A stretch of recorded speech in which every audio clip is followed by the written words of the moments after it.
Students, आज हम exercise 1.1 का क्वेश्चन नंबर 3 देखेंगे। क्वेश्चन नंबर 1 और 2 हम पिछले लेक्चर्स में कर आए हैं, उनका लिंक आपको डिस्क्रिप्शन में मिल जाएगा। आज हम क्वेश्चन नंबर 3 देखेंगे। क्वेश्चन नंबर 3 में लिखा हुआ है एक्सप्रेस द फॉलोइंग। इन तीन चीज़ों को हमने एक्सप्रेस करना है। सही है, एक्सप्रेस का मतलब बयान करना है। अब कैसे बयान करना है? Parameter P of a square as a function of its area, यानी कि हमने पैरामीटर का जवाब एरिया में निकालना है। सही है, हाँ। अब सेकंड क्वेश्चन है area of a circle as a function of its circumference, यानी कि हमने ए का आंसर सी में लेके आना है। सही। अब तीसरा है the volume of a cube as a function of its area of its base, यानी कि वी का जवाब हमने ए में लेके आना है। सही है, क्वेश्चन को हमने समझ लिया। पी का जवाब ए में लेके आना है, parameter as a function of area, area as a function of circumference, a का आंसर सी में लेके आना है, volume as a function of its base, area a of its base, तो इसका हमने वी का आंसर ए में लेके आना। तो सबसे पहले हम ये कहते हैं कि अगर आपने अभी तक हमारे यूट्यूब चैनल को सब्सक्राइब नहीं किया तो please subscribe our YouTube channel. यहाँ पर आपको first year second year computer भी पढ़ाई जाएगी, इंग्लिश भी पढ़ाई जाएगी, मैथमेटिक्स भी पढ़ाई जाएगी। इंग्लिश, कंप्यूटर, मैथमेटिक्स, फिज़िक्स भी करवाई जाएगी और ज़रूरत के मुताबिक बाकी बुक्स को भी शुरू करवाया जाएगा। बीएस लेवल के भी लेक्चर्स आएंगे, सेकंड ईयर के भी आएंगे, फर्स्ट ईयर के भी, 9th 10th के भी आएंगे। इसके अलावा जो कंसेप्ट की बातें होंगी वो भी करेंगे। तो आइए हम क्वेश्चन को शुरू करते हैं। तो ये हमने क्वेश्चन नंबर 1 लिख लिया यहाँ पे। तो इस बात से पहले हम थोड़ा सा समझ लें कि अगर y is a function of x हो, y is a function of x, सही है, y is a function of x, तो इसका मतलब होता है कि हम y का जवाब x की टर्म में लिखते हैं। सही है, यानी कि y is equal to x plus 1 लिख दिया, या y is equal to x square लिख दिया, या y is equal to 2x plus 9/3x plus 2 लिख दिया। सही है, तो ये y is a function of x का मतलब होता है कि हम y का जवाब x में लिख रहे हैं, y का जवाब x में, y का जवाब x में। सही है, y का x में। तो इसी तरह जब हमारे पास बात आएगी area parameter of a square, पहले हम स्क्वायर ड्रा कर देते हैं। स्क्वायर हमारे पास आ गया, ये वाला स्क्वायर आ गया। सही, तो ये हमारे पास एक स्क्वायर आया। तो उन्होंने कहा है कि parameter of a square as a function of its area a. तो पेरीमीटर हमारे पास क्या होता है? ये यहाँ से हम स्टार्ट हुए, नीचे आए, फिर यहाँ से इस तरफ गए, फिर ऊपर गए और फिर वापस आए। सही है, अब जितना हमने फासला कवर किया है उसको हम पैरामीटर पी कहते हैं।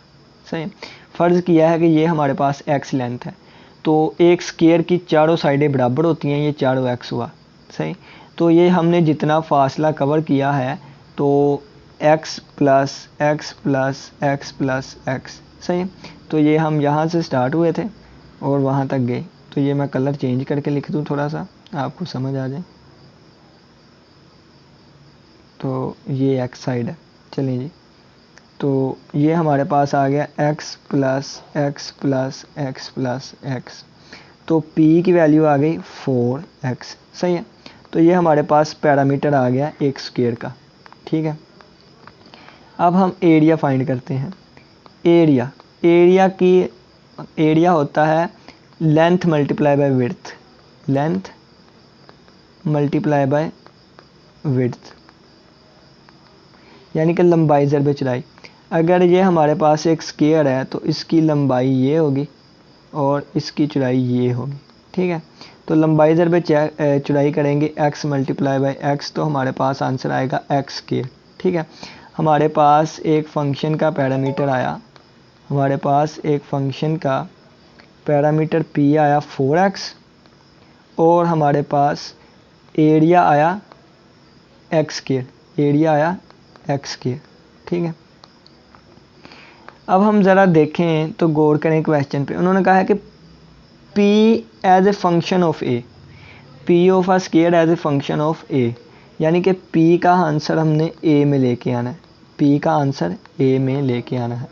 तो हम क्या करेंगे, हम यहाँ से a की वैल्यू फाइंड करेंगे, यहाँ से हम x की वैल्यू फाइंड करेंगे और इसमें पुट कर देंगे। तो यहाँ x की वैल्यू देखी a is equal to x square है, हम इसको ऐसे भी लिख सकते हैं x square is equal to a square, x square is equal to a. सही है, x square is equal to a, दोनों तरफ हमने स्क्वायर रूट लिया तो आंसर आ गया x is equal to square root a. सही है, तो ये हमारे पास आंसर आया। अब ये वाली वैल्यू हम इसमें पुट करते हैं। तो p is equal to 4 multiply by x और x की जगह हम क्या लिखेंगे, स्क्वायर रूट ए। तो ये हमारे पास हमारा रिक्वायर्ड आंसर आ गया।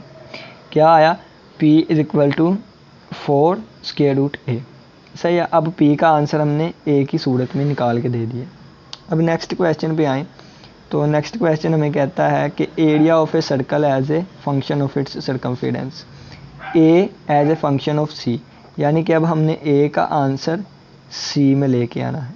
सही है, तो सबसे पहले सर्कल की बात हो रही है तो हम सर्कल ड्रा कर लेते हैं यहाँ पे। तो यहाँ पे हम एक सर्कल ड्रा किया, तो सर्कल का अब रेडियस बनाते हैं। तो रेडियस बनाने के लिए हम एक यहाँ से एक लाइन ले ली, ठीक है। अब जी इसका रेडियस फ़र्ज़ करें r है, r क्या कहना है, x ही कह लें, इसका रेडियस x है हमारे पास। सही, तो अब हमें क्या क्या चाहिए, एरिया ऑफ सर्कल और सर्कमफेरेंस ऑफ सर्कल। एरिया का फार्मूला सभी स्टूडेंट्स को पता होता है, area of a circle pi r square. सही, और सर्कमफेरेंस का फार्मूला नहीं पता तो आपको पता है पाई की वैल्यू बाई बटा 7 होती है। तो ये जो बाई है ना, ये यहाँ से स्टार्ट हो गए वापस होके आना, इसको कहते हैं सर्कमफेरेंस। स्क्वायर में हम पैरामीटर कहते हैं, यहाँ पे हम सर्कमफेरेंस। तो ये सर्कमफेरेंस सारा फासला, तो ये हमारे पास 22 के इक्वल है, 22। ये हमारे पास 7 होता है और ये हमारे पास 22 होता है, और इसकी रेशियो हमारे पास जो आती है वो पाई के इक्वल होती है। यानी कि pi is equal to c over 7 की जगह हम 2r लिखेंगे, तो c किसके इक्वल आ गया, सर्कमफेरेंस 2 पाई r के। सही है, अगर आपको डायरेक्ट पता है कि circumference of circle 2 pi r होता है तो आप ये ना लिखें, तो आप ये चीज़ें ना लिखें। सही है, circumference equal to 2 pi r। अब ज़रा गौर करें, तो ज़रा सा गौर करें, हमने a का आंसर c में लिखना है, a का आंसर c में लिखना है। तो यहाँ से हम क्या करेंगे, यहाँ से हम r की कीमत निकाल लेंगे और यहाँ पे पुट कर देते हैं। तो r की वैल्यू हमारे पास क्या आएगी, r की वैल्यू आएगी, ये चीज़ इधर मल्टीप्लाई हो रही है, इधर जाकर डिवाइड हो जाएगी, तो c ओवर 2 पाई। सही है, तो r की कीमत कितनी आई हमारे पास, c over 2 pi, r is equal to c over 2 pi. अब ये कीमत हम उठा के इधर पुट कर देते हैं। जब हम इधर पुट करेंगे तो a is equal to pi multiply by c over 2 pi का स्क्वायर। सही है, जब हम स्क्वायर ओपन करेंगे तो पाई और ये ऊपर आ जाएगा c का स्क्वायर और नीचे आएगा 4 पाई का स्क्वायर। सही, तो ये एक पाई से कैंसिल आउट हुआ और एरिया का आंसर आ गया c स्क्वायर ओवर 4 पाई। तो यही हमारा रिक्वायर्ड आंसर है। क्या आंसर आया हमारा, a is equal to 1 over 4 pi c लिख लें, या a is equal to c over 4 pi लिख लें। सही है, ये हमारा आंसर आ गया। अब लास्ट थर्ड क्वेश्चन देखते हैं। उन्होंने कहा है volume of a cube as a function of its area, function of the area of its base. तो सबसे पहले हमने क्या काम करना है कि हम एक बना लेते हैं क्यूब। ये हमने क्यूब बनाया, तो लेट करते हैं कि इसकी लंबाई भी x है, चौड़ाई भी x है और हाइट भी x, लंबाई भी और चौड़ाई भी x है। तो वॉल्यूम का एरिया का फार्मूला क्या होता है, एरिया होता है लंबाई ज़रबे चौड़ाई। तो इसकी लंबाई भी x है, इसकी चौड़ाई भी x है, तो ये x स्क्वायर आ गया। सही, अब इसका वॉल्यूम देखते हैं। तो वॉल्यूम होता है लंबाई ज़रब चौड़ाई ज़रबे हाइट, तो ये हमारे पास x क्यूब आ गया। सही, फिर देखिए उन्होंने कहा volume as a cube, volume जो है उसको लिखना है as a function of a, यानी कि v का आंसर हमने a में लिखना है, v का आंसर a में लिखना है। तो v का आंसर a में लिखना है, तो a वाले में से हमने x की कीमत निकालनी है। तो a is equal to x square है, तो यहाँ से हमारे पास x की कीमत आ गई स्क्वायर रूट a। ठीक है, तो ये अब कीमत हमारे पास आ गई। ये कीमत कैसे आई, हम इसको ये भी लिख सकते हैं x square is equal to a, ठीक है, और फिर दोनों तरफ स्क्वायर लिया तो square root a, square root लिया तो ये हमारे पास आ गया। अब ये वैल्यू हम किस में पुट करेंगे, ये volume is equal to x cube में। तो ये हमने जब वैल्यू पुट की तो x की जगह आ गया a और इसके ऊपर पावर 3 है, सही। तो जब हमारे पास स्क्वायर रूट आता है तो स्क्वायर रूट का मतलब क्या होता है, स्क्वायर रूट का मतलब होता है पावर 1/2, ठीक है। तो हम इसको इस तरह भी लिख सकते हैं कि v is equal to a की पावर 3/2, ठीक है, या हम इस तरह कर लें की पावर 1/2 और इसकी पावर 3, और जब ये आपस में पावर मल्टीप्लाई होगी तो आएगी a की पावर 2। तो उम्मीद करता हूँ आज के लेक्चर की समझ आई होगी। तो ये हमने आज का प्रोसीजर किया।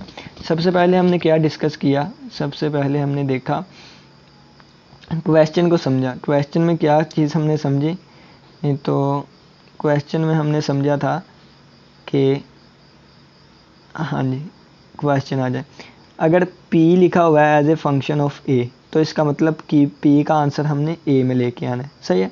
अगर a लिखा हुआ है as a function of c तो हमने a का आंसर c में लेके आना है।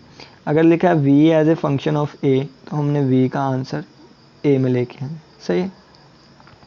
नेक्स्ट हमने क्या डिस्कस किया, नेक्स्ट हमारे पास क्वेश्चन था parameter p of a function of its area as a function of its area. Parameter क्या होता है, जहाँ से स्टार्ट हुए वापस वहीं पे आगे, सही है। तो ये हमारे पास एक्स स्क्वायर की एक साइड थी तो हमने उनको 4 दफ़ा प्लस किया तो हमारे पास p is equal to 4x आ गया। एरिया हमारे पास लंबाई ज़रब चौड़ाई होता है, एरिया की वैल्यू आ गई एक्स स्क्वायर। जब हमने क्वेश्चन को देखा तो क्वेश्चन कहता है p का आंसर a की सूरत में आना चाहिए, p का आंसर a की सूरत में। तो जहाँ a लिखा हुआ है वहाँ से हमने x की वैल्यू फाइंड की, ये आ गई हमारे पास x equal to square root a। तो ये फाइंड करने के बाद हमने p वाले में पुट की तो हमारे पास आंसर आ गया p is equal to 4 square root a, ठीक है। नेक्स्ट क्वेश्चन ये था हमारा, तो इसमें a का आंसर हमने c में लेके आना था।